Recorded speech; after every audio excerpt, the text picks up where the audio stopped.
My name is Michael Bay. My name is Dominic Johnson-Hill.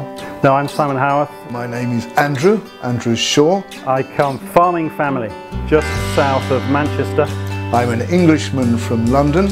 I'm a member of the United Kingdom Parliament, serving in the House of Lords. I'm an English expatriate, been living in Beijing for 22 years. I am currently 1,500 kilometres into a 1,600 kilometre walk from Beijing to Hangzhou. My business is called Plastered 8, or Plastered T-shirts. It's 10 years old, and we celebrate Beijing with graphic artwork. And right now we are in a very exciting phase. We are raising a fund for investment in UK technology to bring that technology to China. I came to Suzhou in 2008 to pursue my dream to carve jade. Most of my friends and family in the UK don't have so much of an idea about China or Chinese culture. Quite a lot of people had said to us, aren't you crazy for walking through, using your 2 months to walk in China? I think amongst my friends, they were interested in China. They wanted to know more about it, but what we read about in the news was mainly shock headlines or just like one side of China and not really connected to the normal lives of people who live there. Lots of people said to me, China would be a great place to go. And every single person that I spoke to, I asked them, what was it like? How did you do it? People in my country didn't know anything about jade. If they thought of jade, it was something that was in museums, and it was probably green. It was something to do with the Far East or China.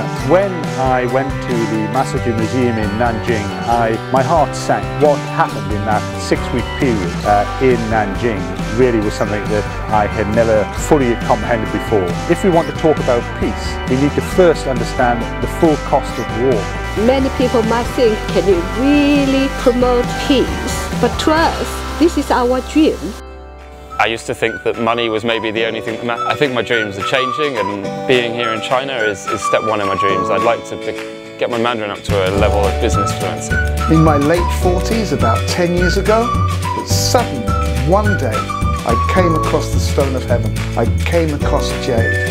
And the moment I touched jade, I knew that was what I wanted to do for the rest of my life.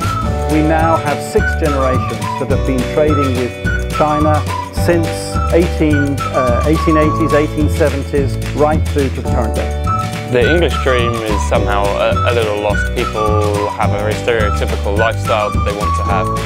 A wife, a house and 2 children. This is always very, very normal in the UK.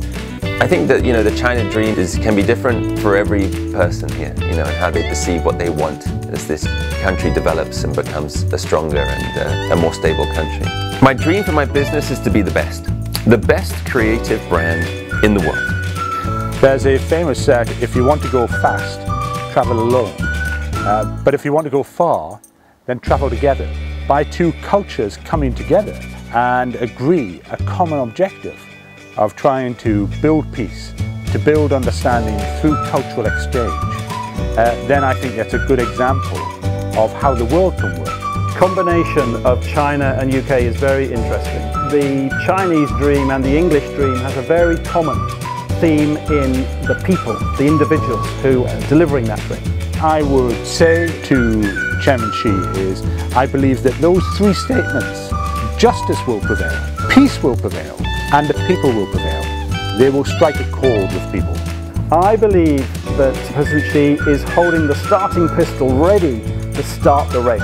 What we need to do now is say, go. And we need to give people the confidence to get on that bridge. And I think President Xi coming to the UK is the starting pistol. It's the first moment to say, right now, we really have got commitment from both sides, and we need to get on with developing the business and getting to know colleagues on either side of the bridge. Xi Jinping going to England, it creates conversation.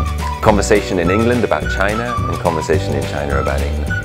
So it's good for the business, for sure. And that's always a good thing, for my brand.